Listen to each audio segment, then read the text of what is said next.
Hi, I'm Sam, and together we read the Word of God. We're seeking His will for our lives. We'll read the entire Bible this year using the 5-day Bible reading program. We're on week 21, beginning of the week, day 1. Today, we'll read 2 Samuel chapters 13 and 14, and we'll actually conclude the book of Acts, reading Acts chapter 28. Here we go. Let me pull it up on the screen, and we'll read it together. 2 Samuel chapter 13. After this, Absalom the son of David had a beautiful sister, whose name was Tamar, and Amnon the son of David loved her. Amnon was so troubled that he became sick because of his sister Tamar, for she was a virgin, and it seemed hard to Amnon to do anything to her. But Amnon had a friend whose name was Jonadab, the son of Shimeah, David's brother, and Jonadab was a very subtle man. He said to him, "Why, son of the king, are you so sad from day to day? Won't you tell me?" Amnon said to him, "I love Tamar, my brother Absalom's sister." Jonadab said to him, "Lay down on your bed and pretend you to be sick. When your father comes to see you, tell him, 'Please let my sister Tamar come and give me bread to eat, and prepare the food in my sight, that I may see it and eat it from her hand.'" So Amnon lay down and faked being sick. When the king came to see him, Amnon said to the king, "Please let my sister Tamar come and make me a couple of cakes in my sight, that I may eat from her hand." Then David sent home to Tamar, saying, "Go now to your brother Amnon's house, and prepare food for him." So Tamar went to her brother Amnon's house, and he was lying down. She took dough, kneaded it, made cakes in his sight, and baked the cakes. She took the pan and poured them out before him, but he refused to eat. Amnon said, "Have all men leave me." Then every man went out from him. Amnon said to Tamar, "Bring the food into the room, that I may eat from your hand." Tamar took the cakes which she had made, and brought them into the room to Amnon her brother. When she had brought them near to him to eat, he took hold of her, and said to her, "Come, lie with me, my sister." She answered to him, "No, my brother, do not force me, for no such thing ought to be done in Israel. Don't you do this folly. As for me, where would I carry my shame? And as for you, you will be as one of the fools in Israel.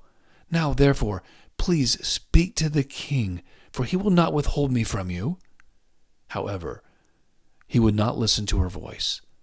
But being stronger than she, he forced her and lay with her.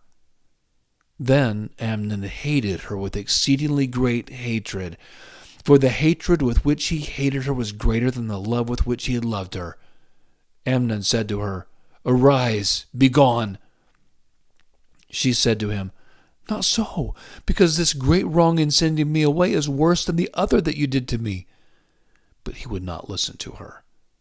Then he called his servant who ministered to him and said, "Now put this woman out from me, and bolt the door after her." She had a garment of various colors on her, for the king's daughters who were virgins dressed in such robes. Then his servant brought her out and bolted the door after her. Tamar put ashes on her head, and tore her garment of various colors that was on her. And she laid her hand on her head and went her way, crying aloud as she went. Absalom her brother said to her, "Has Amnon your brother been with you? But now hold your peace, my sister. He is your brother. Don't take this thing to heart." So Tamar remained desolate in her brother Absalom's house. But when King David heard of all these things, he was very angry.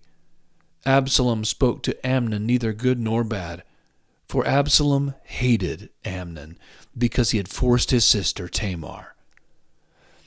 After 2 full years, Absalom had sheep shearers in Baal Hazor, which is beside Ephraim, and Absalom invited all the king's sons.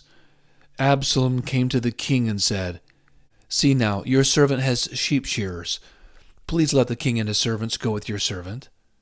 The king said to Absalom, "No, my son, let's not all go, lest we be burdensome to you." He pressed him. However, he would not go, but blessed him. Then Absalom said, "If not, please let my brother Amnon go with us." The king said to him, "Why should he go with you?" But Absalom pressed him, and he let Amnon and all the king's sons go with him. Absalom commanded his servants, saying, Mark now. When Amnon's heart is merry with wine, and when I tell you, strike Amnon, then kill him. Don't be afraid. Haven't I commanded you? Be courageous and be valiant. The servants of Absalom did to Amnon as Absalom had commanded. Then all the king's sons arose, and every man got up on his mule and fled. While they were on the way, the news came to David, saying, Absalom has slain all the king's sons, and there is not one of them left. Then the king arose and tore his garments, and lay on the earth, and all his servants stood by with their clothes torn. Jonadab, the son of Shimeah, David's brother, answered, Don't let my lord suppose that they have killed all the young men, the king's sons, for Amnon only is dead.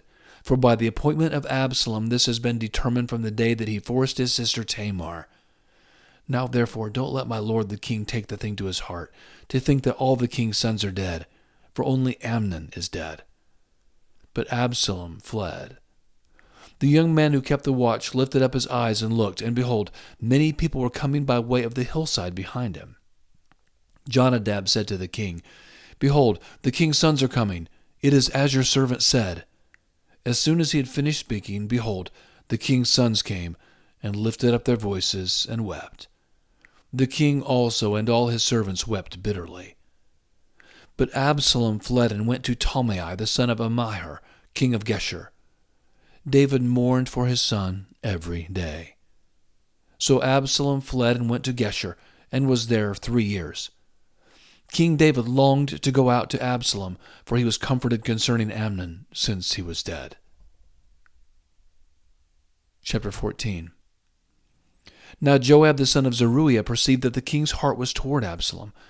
Joab sent to Tekoa and brought a wise woman from there, and said to her, Please act like a mourner, and put on mourning clothing, please, and don't anoint yourself with oil, but be as a woman who has mourned a long time for the dead.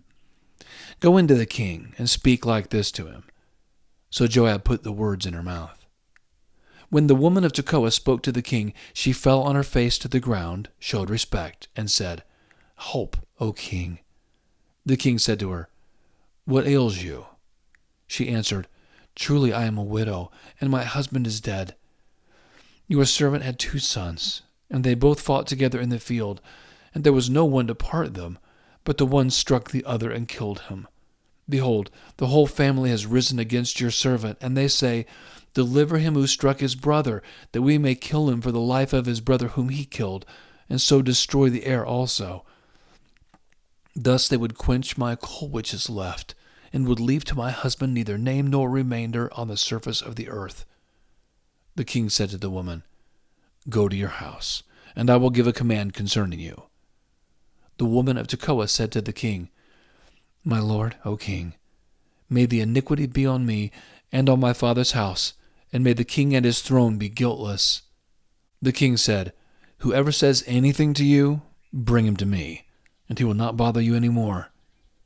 Then she said, Please let the king remember the Lord your God, that the avenger of blood destroy not any more, lest they destroy my son. He said, As the Lord lives, not one hair of your son shall fall to the earth. Then the woman said, Please let your servant speak a word to my lord the king.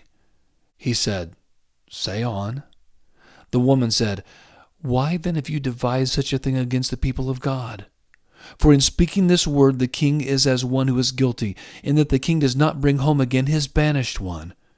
For we must die, and are like water spilled on the ground, which can't be gathered up again. Neither does God take away life, but devises means that he who is banished not be an outcast from him. Now therefore, seeing that I have come to speak this word to my lord the king, it is because the people have made me afraid.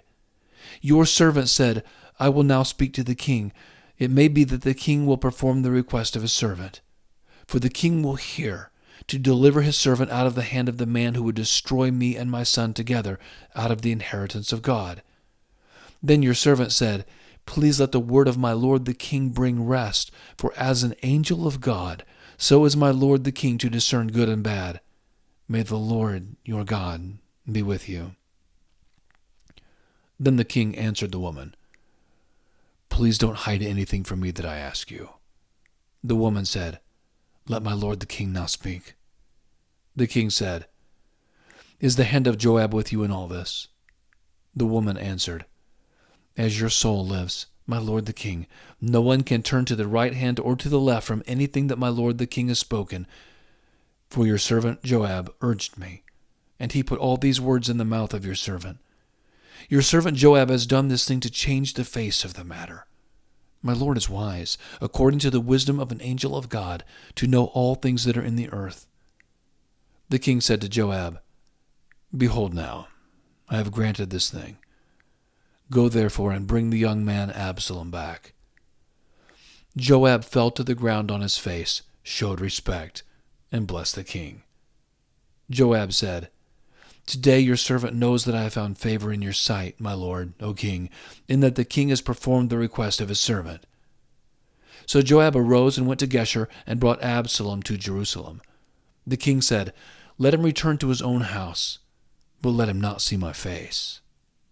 So Absalom returned to his own house and didn't see the king's face. Now in all Israel there was no one to be so much praised as Absalom for his beauty. For from the sole of his foot even to the crown of his head there was no defect in him. When he cut the hair of his head, now it was every year's end that he cut it, because it was heavy on him, therefore he cut it. He weighed the hair of his head at 200 shekels, after the king's weight.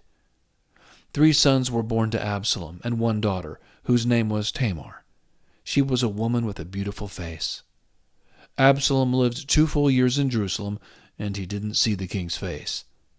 Then Absalom sent for Joab to send him to the king, but he would not come to him. Then he sent again a second time, but he would not come. Therefore he said to his servants, "Behold, Joab's field is near mine, and he has barley there. Go and set it on fire." So Absalom's servants set the field on fire. Then Joab arose and came to Absalom to his house, and said to him, "Why have your servants set my field on fire?" Absalom answered Joab, "Behold, I sent to you, saying, 'Come here, that I may send you to the king,' to say, 'Why have I come from Geshur? It would be better for me to be there still. Now, therefore, let me see the king's face, and if there is iniquity in me, let him kill me.'" So Joab came to the king and told him. And when he had called for Absalom, he came to the king and bowed himself on his face to the ground before the king. And the king kissed Absalom. All right, if you recall, Paul and the occupants of this ship have been shipwrecked on an island called Malta. So they've just crawled up on shore. Here we go.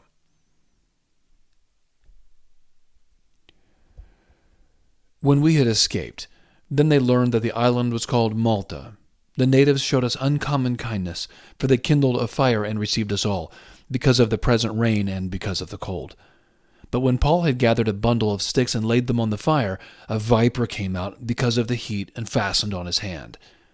When the natives saw the creature hanging from his hand, they said to one another, "No doubt this man is a murderer, whom, though he has escaped from the sea, yet justice has not allowed to live." However, he shook off the creature into the fire and wasn't harmed. But they expected that he would have swollen or fallen down dead suddenly. But when they watched for a long time and saw nothing bad happen to him, they changed their minds and said that he was a god.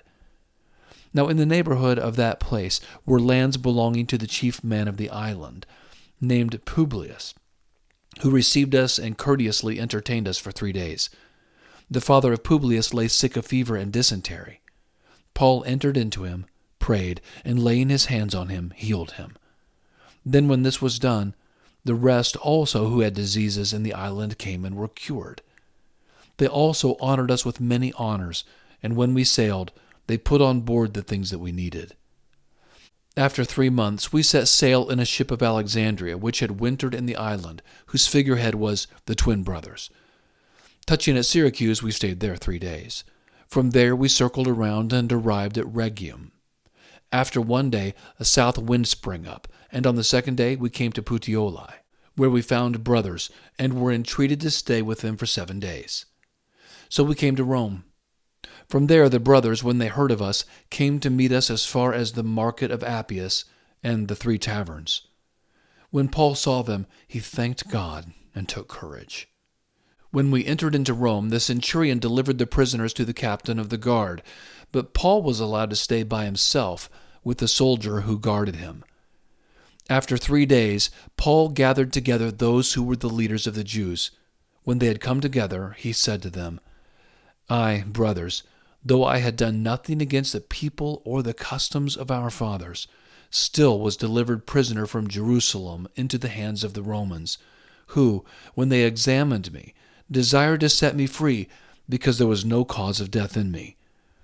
But when the Jews spoke against it, I was constrained to appeal to Caesar, not that I had anything about which to accuse my nation. For this cause, therefore, I asked to see you and to speak with you. For because of the hope of Israel I am bound with this chain.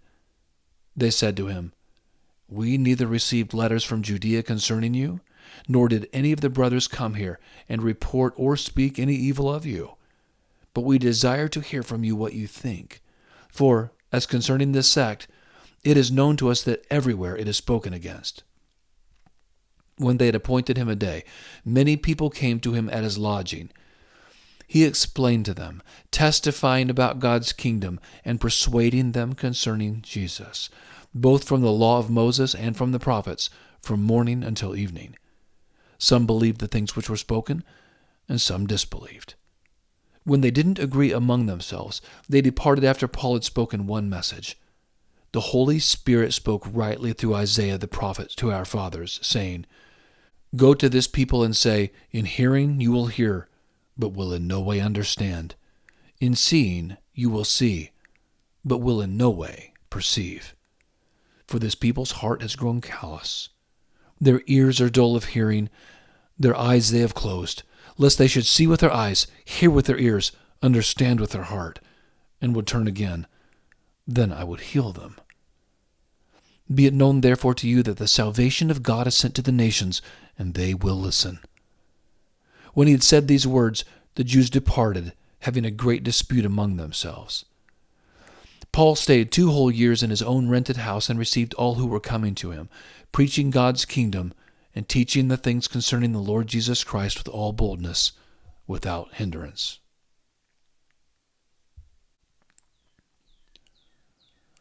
All right, that's our reading for today. Thank you so much for joining. Would you please like and subscribe and join again? We'll continue here again tomorrow, God willing, on our journey here through the Bible. Have a very blessed day.